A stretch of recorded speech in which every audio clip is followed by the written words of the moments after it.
Hello friends, welcome to my law channel Vinayaka law studies.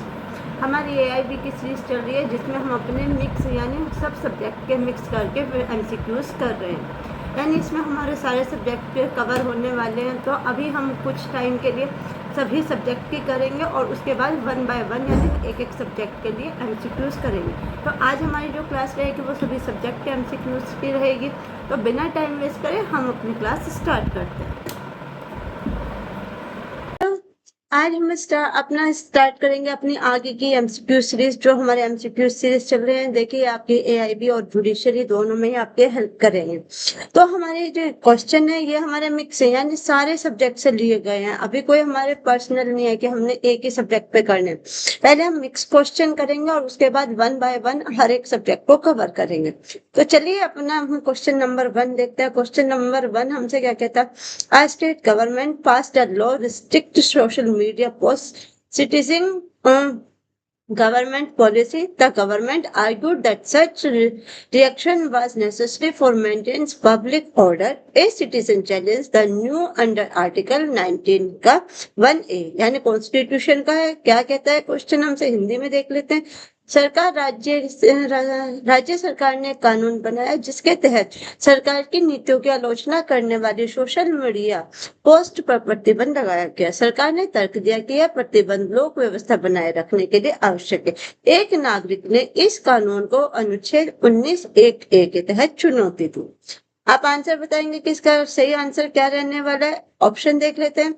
इसका option number 1 है, freedom of speech is absolute, यानी अभिव्यक्ति की स्वतंत्र पूर्णतः निषेध है। Option B, any restriction imposed by state is valid, सरकार द्वारा लगाया गया हर प्रतिबंध वैध है। Option C, restriction must satisfy rest of reasonableness under article 19 का क्लॉज 2, यानी प्रतिबंध को अनुच्छेद 19(2) के अंतर्गत संयुक्ति संगत की कसौटी पर खरा उतरना होगा। Option D, public order is not a constitutional ground of restriction, यानी लोक व्यवस्था प्रतिबंध का संवैधानिक आधार नहीं है। तो आप बताइएगा इसका राइट आंसर क्या रहेगा। वापस से आप एक बार सारे ऑप्शन देख लीजिए, जो आपको राइट लगता है उसको कमेंट में बताइए। जो इसका राइट आंसर है वो मैं आपको बता देती हूँ। इसका राइट आंसर हमारा ऑप्शन सी रहने वाला है, यानी restriction must satisfy test of resemblance under article 19(2). ठीक है, नेक्स्ट आ जाते हैं। अभी क्यों है इसके लिए इसकी पूरी समरी दी हुई है, इसको आप पढ़ सकते हो। नेक्स्ट आ जाते हैं क्वेश्चन नंबर 2। क्वेश्चन नंबर 2 हमसे क्या कहता है? A person mixed poison in another person's tea intending to kill him. However, before the victim could consume it, police recovered the tea. यानी एक व्यक्ति ने दूसरे व्यक्ति की चाय में उसे मारने के उद्देश्य से जहर मिला दिया, लेकिन पीड़ित के चाय पीने से पहले ही पुलिस ने चाय बरामद कर ली। ठीक है, अब इसके ऑप्शन देखते हैं, आंसर बताएं। ऑप्शन ए क्या कहता है? ये मेयर प्रिपरेशन ओनली, यानी केवल तैयारी थी। बी कहता है अटेम्प्ट टू मर्डर, हत्या का प्रयास था। सी कहता है no offence because that did not occur, यानी ऑफेंस कोई अपराध नहीं क्योंकि मृत्यु हुई नहीं। और डी कहता है नेग्लिजेंसी। तो आपने बताना है इसका राइट आंसर हमारा क्या रहने वाला है। बताइए इसका राइट आंसर हमारा क्या रहने वाला है। देखिए इसका राइट आंसर हमारा रहने वाला है बी, क्योंकि उसने क्या किया, उसने अटेम्प्ट टू मर्डर किया है। तो अटेम्प्ट टू मर्डर करने की वजह से चाहे अटेम्प्ट हुआ है या नहीं वो अलग मैटर है, बट अटेम्प्ट तो हुआ है ना, यानी उसने क्या किया, अटेम्प्ट टू मर्डर किया। नेक्स्ट आ जाते हैं क्वेश्चन नंबर 3। क्वेश्चन नंबर 3 क्या कहता है? A dying declaration was recorded by a police officer because no magistrate was available. The decedent later died. यानी मृत्यु पूर्व कथन एक पुलिस अधिकारी ने रिकॉर्ड किया क्योंकि मजिस्ट्रेट उपलब्ध नहीं था। अब मजिस्ट्रेट की गैर हाजिरी में किसने रिकॉर्ड किया? पुलिस अधिकारी में। पर बाद में क्या हुआ, ये लास्ट में क्या कहता है, पर बाद में कथन करता है, यानी जिसने अपना डिक्लेरेशन दिया उसकी क्या हो गई, उसकी डेथ हो गई। अब इस सिचुएशन के आधार पे आपको आंसर बताना होगा। ए क्या कहता है? Dying declaration is invalid because magistrate did not record it, यानी मजिस्ट्रेट द्वारा रिकॉर्ड न किए जाने का डाइंग डिक्लेरेशन अमान्य। बी कहता है dying declaration is always inadmissible if recorded by police, यानी पुलिस द्वारा रिकॉर्ड किया गया डाइंग डिक्लेरेशन हमेशा अग्राह्य होता है। सी कहता है डाइंग डिक्लेरेशन एक मिनट। सी कहता है डाइंग डिक्लेरेशन में still be admissible if voluntary and truthful, यानी यदि कथन स्वैच्छिक और सत्य है तो डाइंग डिक्लेरेशन ग्राह्य हो सकता है। डी कहता है dying declaration require oath compulsory, dying declaration के लिए शपथ आवश्यक है। बताइए इसके आंसर क्या रहने वाला आपके हिसाब से, बताइए।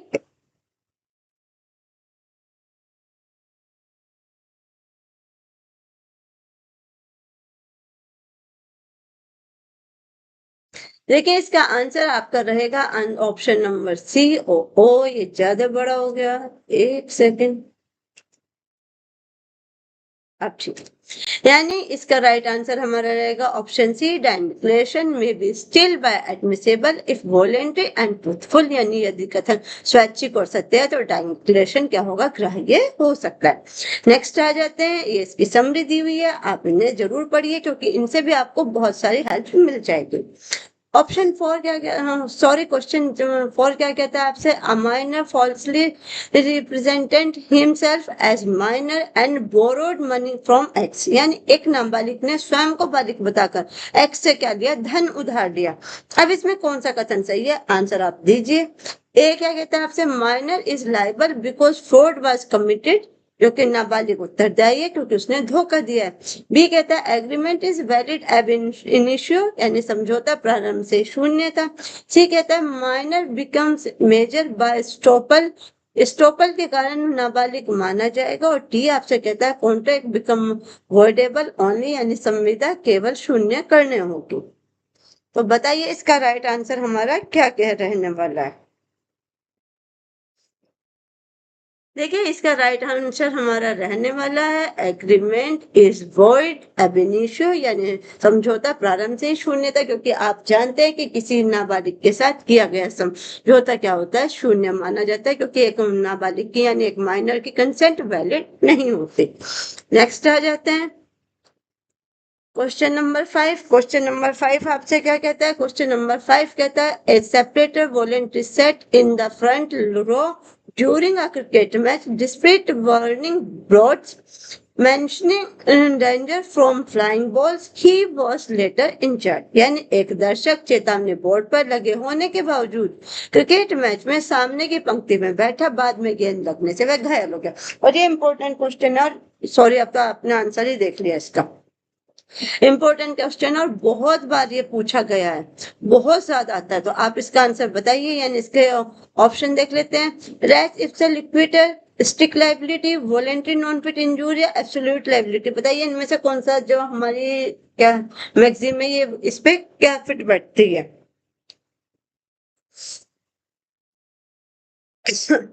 देखिए इस पे जो हमारा राइट आंसर रहने वाला है वो हमारा रहेगा option number C, voluntary non fit injury, यानी आप अगर खुद को खुद जोखिम में डालते हैं तो वो क्या होगा, वो आपकी जिम्मेदारी होगी, उसमें आप क्या कर सकते हैं, किसी पर भी कोई भी एक्शन नहीं ले सकते, यानी कोई केस नहीं कर सकते, क्योंकि आपको पता था, बोर्ड लगा हुआ था, आपको पता था कि यहाँ बैठेंगे तो आपको चोट लग सकती है, और आपने अपने रिस्क में आप वहां गए और बैठ गए। तो इसमें यही रूल लागू होता है कि वॉलेंट्री नॉन फिट इंजूरी, यानी जो व्यक्ति स्वेच्छा से ज्ञात जोखिम स्वीकार करता है वह क्षतिपूर्ति का दावा नहीं कर सकता। नेक्स्ट आ जाते हैं क्वेश्चन नंबर 6। क्वेश्चन नंबर 6 हमसे क्या कहता है, A previously decided issue between same parties was resigned against before another court, यानी उसी पक्षकारों के बीच पूर्व में निर्णित मुद्दे को पुनः दूसरे अदालत में उठाया गया। तो ये प्रिंसिपल लागू होती है, कहाँ लागू होती है, किस पर लागू होती है, एस्टॉपल पर, रेस जुडिकाटा, लेस पेंडेंस या रेस सब्जुडाइस। बताइए इसका राइट आंसर क्या रहने वाला है। क्वेश्चन नंबर 6 का राइट आंसर बताएंगे कि राइट आंसर क्या रहने वाला है। देखिए ये नियम किस चीज का, यानी उसी पक्षकारों के बीच में पूर्ण निर्णित मुद्दे को पुनः अदालत में उठाया गया, यानी ये प्रिंसिपल कहाँ लागू होती है, ये लागू होती है आपके रेस जुडिकाटा पर। ठीक है, रेस जुडिकाटा सभी का पढ़ा हुआ है, ऐसा कुछ नहीं है जो आपको नहीं आता। देखिए क्या कहता है, रेस जुडिकाटा से पहले निर्णित विवाद को पुनः उठाने से रोकता है। ठीक है, नेक्स्ट आ जाते हैं क्वेश्चन नंबर 7। क्वेश्चन नंबर 7 क्या कहता है, Parliament amended the Constitution absoluting judicial review completely, यानी संसद ने संविधान संशोधन करके न्यायिक पुनरावलोकन को जुडिशियल रिव्यू को पूर्णतः समाप्त कर दिया। तो द अमेंडमेंट वुड बी, यानी संशोधन होगा कैसे, आंसर बताएं। ए क्या कहता है, valid because parliament is supreme, वैध है क्योंकि संसद सर्वोच्च है। बी कहता है वैलिड अंडर आर्टिकल 368। सी कहता है वॉइड फॉर वॉलेंटिंग बेसिक स्ट्रक्चर। और डी आपसे कहता है valid is approved by president. तो बताइएगा, इसके ऑप्शन देख लीजिए, आप मुझे बताइएगा कि इसका राइट आंसर क्या रहने वाला है। ये आपके चारों ऑप्शन। देखिए, इसका राइट आंसर आपका रहने वाला है ऑप्शन नंबर सी, यानी वॉइड फॉर वॉलेंटिंग बेसिक स्ट्रक्चर, क्योंकि मूल संरचना का उल्लंघन होने के कारण शून्य। नेक्स्ट आ जाते हैं।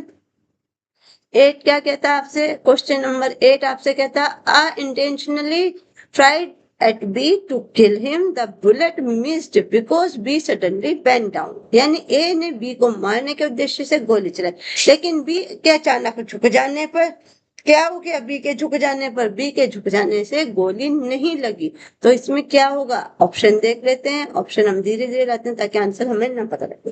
यानी A इज गिल्टी, एक किस अपराध का दोषी है, प्रिपरेशन का, अटेम्प्ट टू मर्डर का, ग्रीवियस एक्ट, नो ऑफेंस। बताइए।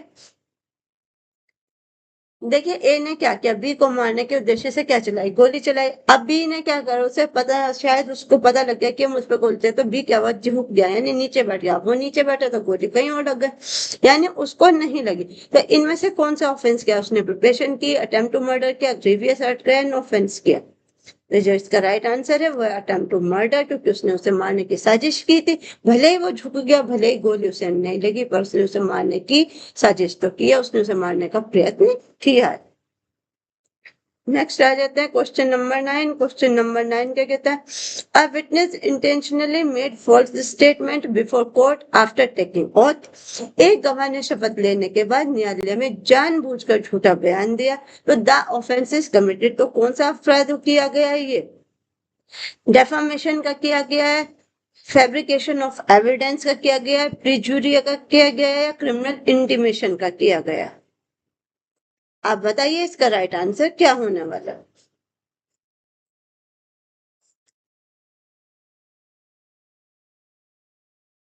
तो इसका राइट आंसर क्या रहने वाला है, देखिए इसका राइट आंसर आपका ऑप्शन नंबर सी, यानी प्रीजुरी रहेगा। अब इस प्रीजुरी का मीनिंग क्या होता है, प्रीजुरी का मीनिंग होता है कि शपथ लेने के बाद झूठा साक्ष्य देना। यानी अगर आपने शपथ ले ली और उसके बाद आप झूठा साक्ष्य देते हैं तो वो क्या कहलाता, वो ऑफेंस कहलाता है। व्याख्या इसकी ये रही, हमने इसमें यहाँ पे डाला हुआ है, हर चीज आपको अच्छे से समझ आ जाएगी। अगर कोई चीज भी मिस हो जाए तो आप इसके एक्सप्लेनेशन से पढ़ सकते हैं। नेक्स्ट आ जाते हैं 10। 10 क्या कहता है, which writ is issue to command a public authority to perform legal duty. यानी किस रिट द्वारा लोक प्राधिकारी को वैधानिक कर्तव्य का पालन करने का आदेश दिया जाता है। ए कहता है habeas corpus, B quo warranto, C certiorari और डी मेमोरेंडम। बताइए इसका राइट आंसर क्या होने वाला है। इसका राइट आंसर होने वाला है आपका मेमोरेंडम, क्योंकि मेमोरेंडम क्या होती है, मेमोरेंडम लोक प्राधिकारी को उसका वैधानिक कर्तव्य पूरे करने का क्या करते हैं, निर्देश देती है। नेक्स्ट आ जाते हैं 11। 11 क्या कहता है, an agreement without consideration is, प्रतिफल के बिना किया गया अनुबंध। भाई यहाँ पे तो आपको आंसर पता लग गया, चलो फिर भी अब देखते हैं किसने कैच किया। चलिए फिर भी आप बताइए, यानी प्रतिफल के बिना किया गया अनुबंध क्या होता है, always valid, void, subject to exception, illegal या वॉइडेबल। बताइए 11 का आंसर क्या रहने वाला है। यानी प्रतिफल के बिना किया हुआ अनुबंध कैसा होता है, ये प्रतिफल के बिना किया हुआ अनुबंध होता है वॉइड सब्जेक्ट टू एक्सप्रेशंस। यानी प्रतिफल रहित अनुबंध सामान्य शून्य होते हैं, कुछ वैधानिक अपराधों को छोड़कर। नेक्स्ट आ जाते हैं क्वेश्चन नंबर 12। क्वेश्चन नंबर 12 क्या कहता है, the standard of proof is criminal trial is, यानी फौजीदारी मुकदमे में प्रमाण पत्र का स्तर कैसा होता है।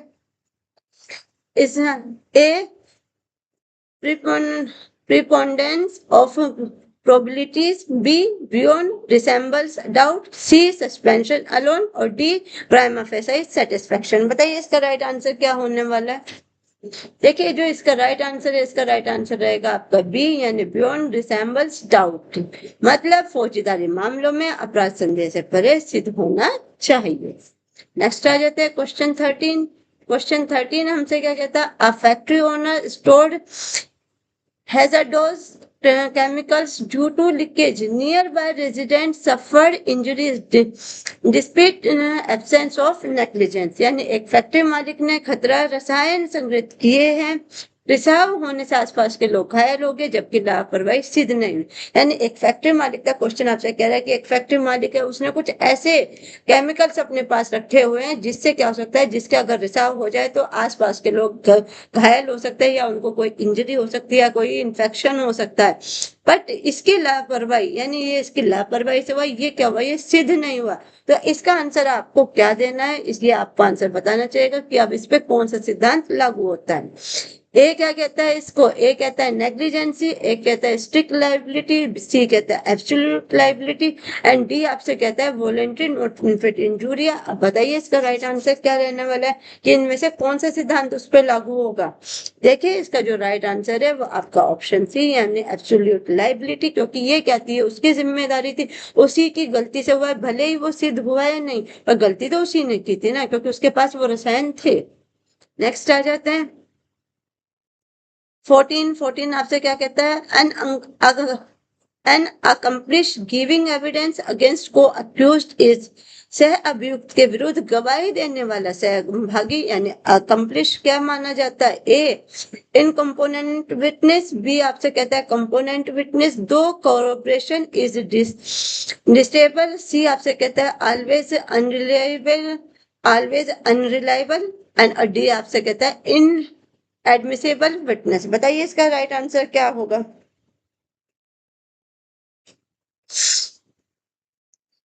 इसका आपका राइट आंसर होने वाला है ऑप्शन नंबर बी, यानी कंपोनेंट विटनेस दो कॉर्पोरेशन इज डिसेबल।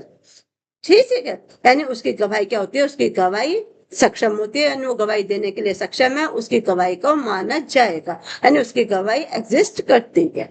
नेक्स्ट आते हैं 15 क्या कहता है, the doctrine of separation of power in India means, यानी भारत में शक्तियों के पृथक्करण का अर्थ क्या है, absolute separation among organs, B no overlap at all, C function separation with checks and balance, and D आपसे क्या कहता है जुडिशरी कंट्रोल लेजिस्लेचर कंप्लीटली। बताइए इसका राइट आंसर क्या होगा, यानी भारत में जो सेपरेशन ऑफ पावर है वो क्या कहती है, उसका अर्थ क्या है।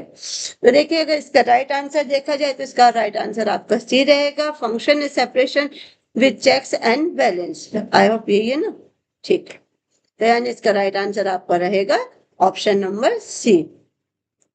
नेक्स्ट आ जाते हैं, नेक्स्ट आपसे क्या कहता है क्वेश्चन नंबर 16। क्वेश्चन नंबर 16 हमसे क्या कहता है, under section 22 of BSA confession become irrelevant when, यानी भारतीय साक्ष्य कानून की भारतीय साक्ष्य अधिनियम यहाँ छूट गया, कानून की धारा 22 के अंतर्गत स्वीकृति यानी कन्फेशन कब अप्रासंगिक होगा। A when made before magistrate, यानी जब मजिस्ट्रेट के समक्ष की गई हो, B when caused by inducement threat और promise, यानी जब प्रलोभन धमकी या वचन के कारण की गई हो, सी आपसे कहता है when recorded in writing, जब लिखित रूप में हो, डी आपसे कहता है when made voluntary, यानी जब स्वेच्छा से की गई हो। तो चारों ऑप्शन आपके सामने हैं, बताइए इसका राइट आंसर आपका क्या रहने वाला है। यानी इसका राइट आंसर आपसे क्या रहेगा, इसका राइट आंसर आपका रहेगा option number B, when caused by inducement threat और प्रॉमिस, यानी जब प्रलोभन धमकी या वचन के कारण की गई है। नेक्स्ट आ जाते हैं, देखिए इसकी यहाँ चाहिए आप अपना इसको ठीक कर लीजिए, यहाँ आपका ये 22 रहेगा, इसको हम क्या कर देते हैं, इसको हम डिलीट कर देते हैं। ठीक है,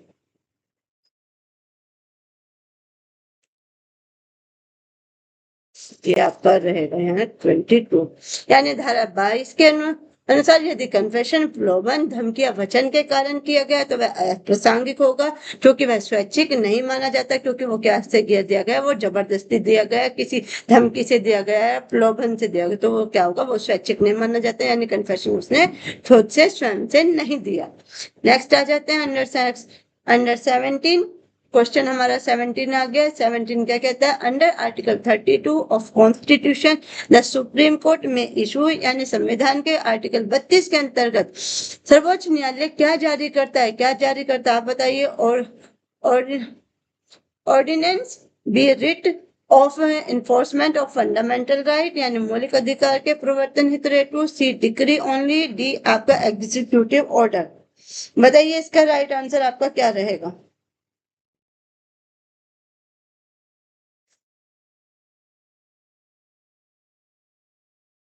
देखिए इसका आपका राइट आंसर रहने वाला है ऑप्शन नंबर बी यानी Ritz for enforcement of fundamental rights यानी मौलिक अधिकारों के प्रवर्तन हेतु रिट जारी करेगा। नेक्स्ट आ जाते हैं क्वेश्चन नंबर 18 क्या कहता है, under section 11 of law of contract which person is component to contract यानी भारतीय अनुबंध अधिनियम की धारा 11 के अनुसार कौन संविदा करने में सक्षम है।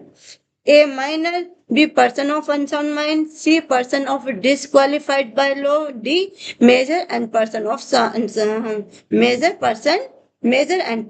Sound mind. बताइए इसका राइट आंसर क्या रहेगा आपका।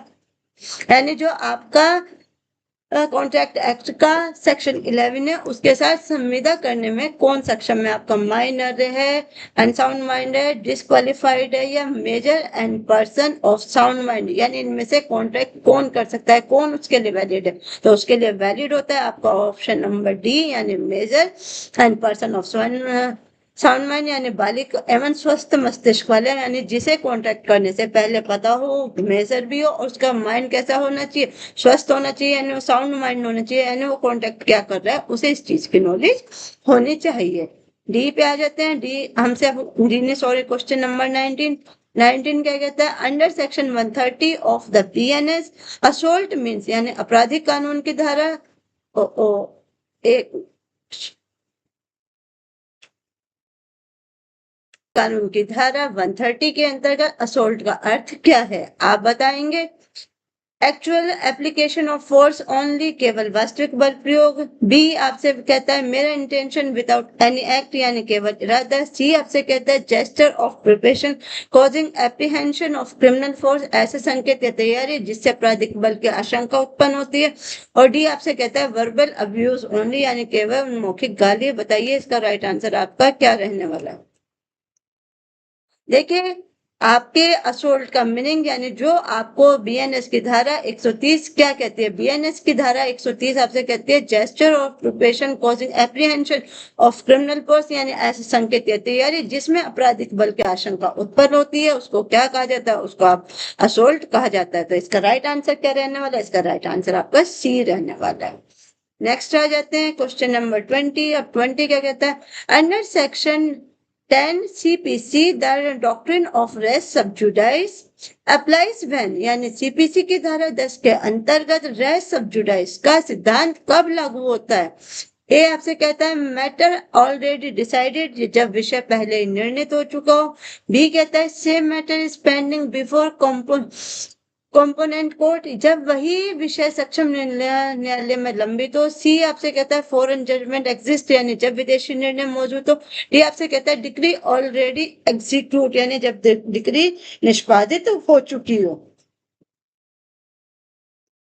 बताइए इसका राइट आंसर, चारों ऑप्शन आपके पास हैं, इसका राइट आंसर बताइए। आप कमेंट में आंसर जरूर दें और मुझे ये भी बताइएगा कि आपको क्लासें कैसी लगती हैं, और मुझे ये भी बताइएगा कि आप जब ये क्वेश्चन करते हैं तो कितने आंसर आपके ठीक होते हैं। उससे देखिए आप ही का फायदा, उससे आपको ये पता लगेगा कि आपकी तैयारी कितनी है और किस सब्जेक्ट में आप अच्छे हैं और किस सब्जेक्ट में आपको और मेहनत करने की जरूरत है। और जिस बच्चे को ये लगता है कि ये सब्जेक्ट मेरा डाउन जा रहा है तो आप मुझे वो भी कमेंट में बता सकते हैं, ताकि हम उसी सब्जेक्ट के एमसीक्यूज यानी ज्यादा से ज्यादा हम उसी के डील करेंगे ताकि आपकी प्रिपरेशन और अच्छी हो सके।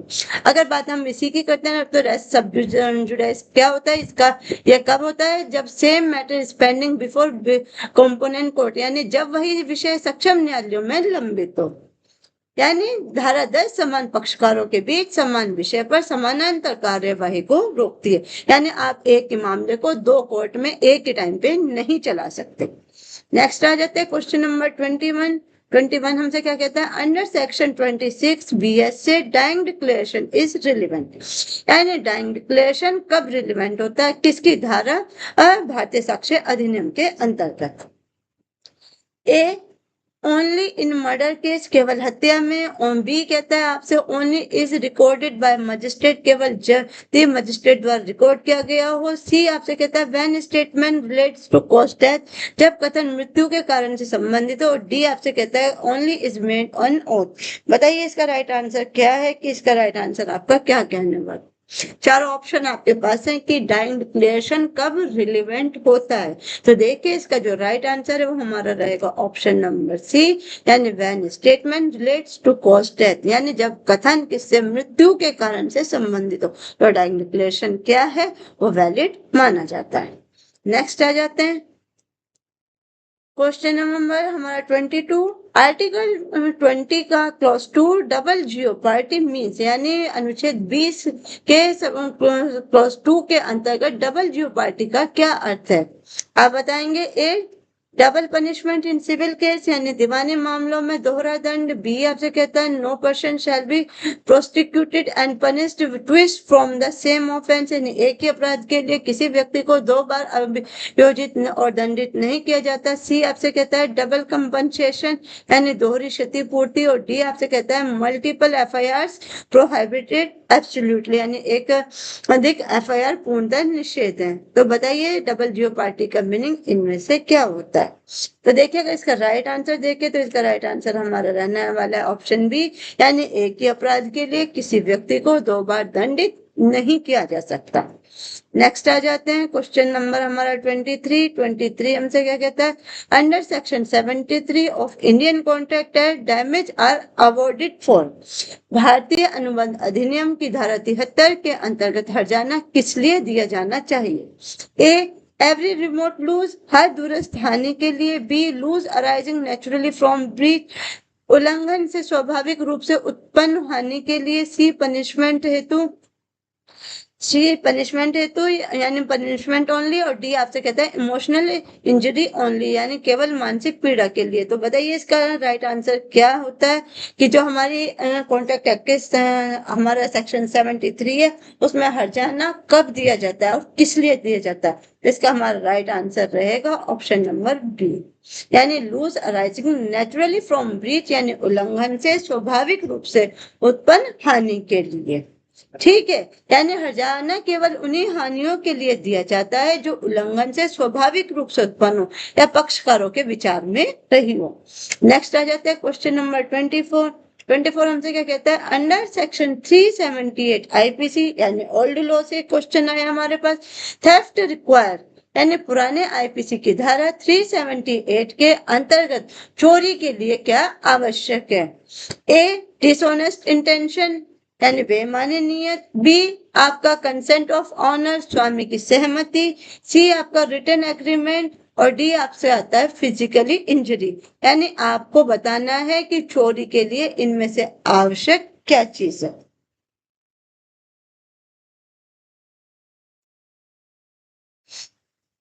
बताइए। तो इसमें जो हमारा राइट आंसर रहने वाला है देखिए वो होता है हमारी डिसऑनेस्ट इंटेंशन, यानी हमारी बेईमानी की नीयत। यानी एक चोरी करने के लिए क्या आवश्यक है, चोरी करने के लिए आवश्यक है हमारी गलत नीयत का होना।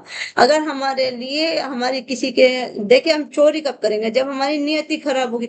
अब आप मुझे ये बताइए, देखिए जिन बच्चों ने बीएनएस की कंप्लीट सीरीज देखी है, बच्चे आप जो भी तैयारी कर रहे हैं, आप मुझे बताएंगे 378 जो थेफ्ट पुराने आईपीसी में था आज वो नए लॉ में कहाँ आ गया, इसका सेक्शन आप मुझे मेंशन करके जरूर बताएं।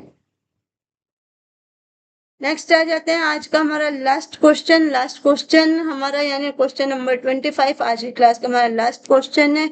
अब इसके बारे में देख लेते हैं। ये क्या कहता है। अंडर आर्टिकल 226 हाई कोर्ट में इशू रिट, यानी अनुच्छेद 226 के अंतर्गत उच्च न्यायालय रिट कब जारी करता है।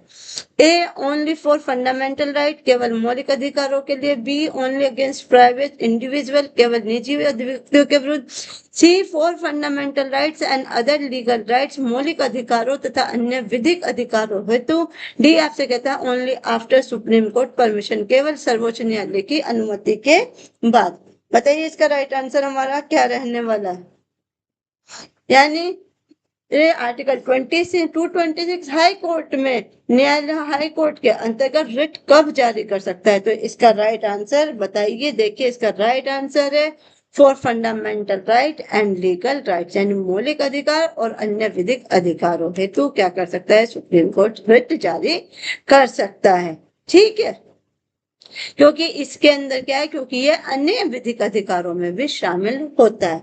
तो यहाँ पे आज की हमारी क्लास कंप्लीट होती है। तो हमने 25 क्वेश्चन कर लिए। 25 क्वेश्चन हमारे इसमें टॉर्ट हो गया, कॉन्ट्रैक्ट हो गया, सीपीसी था, सीआरपीसी, इंडियन एविडेंस, हमने यानी सारे ही नए और पुराने सभी के यहाँ पे क्वेश्चन देखे हैं। अगर आप अब आपका काम क्या है इन क्वेश्चन से? देखिए क्वेश्चन से आपके अब दो काम है। जिन जिन सब्जेक्ट के हमने पुराने, यानी देखिए हमने एक ही पुराना तो हमने एक ही देखा, वो था हमारा किससे? वो हमारा आईपीसी से था। यानी जो हमारे नए हैं उनके आप नए और पुराने सेक्शन में देखिए, क्योंकि हमने सब पढ़े हैं, और उनको आप बार बार रिवाइज कीजिए, जिससे आपकी प्रैक्टिस और अच्छी होती जाएगी। तो आज की क्लास के लिए बस इतना ही। कल हम अपनी नई क्लास लेके आएंगे जिसमें हमारे और भी मिक्स क्वेश्चन होंगे, यानी सभी सब्जेक्टों से। अगर आप किसी एक पर्सनल सब्जेक्ट से क्वेश्चन चाहते हैं तो वो भी बता सकते हैं। अगर आपको क्लासें अच्छी लगती हैं तो इन्हें लाइक करें, शेयर करें, चैनल को सब्सक्राइब करें, ताकि आने वाली वीडियो आप तक पहुंचते रहे। आज के लिए बस इतना ही। Thank you so much.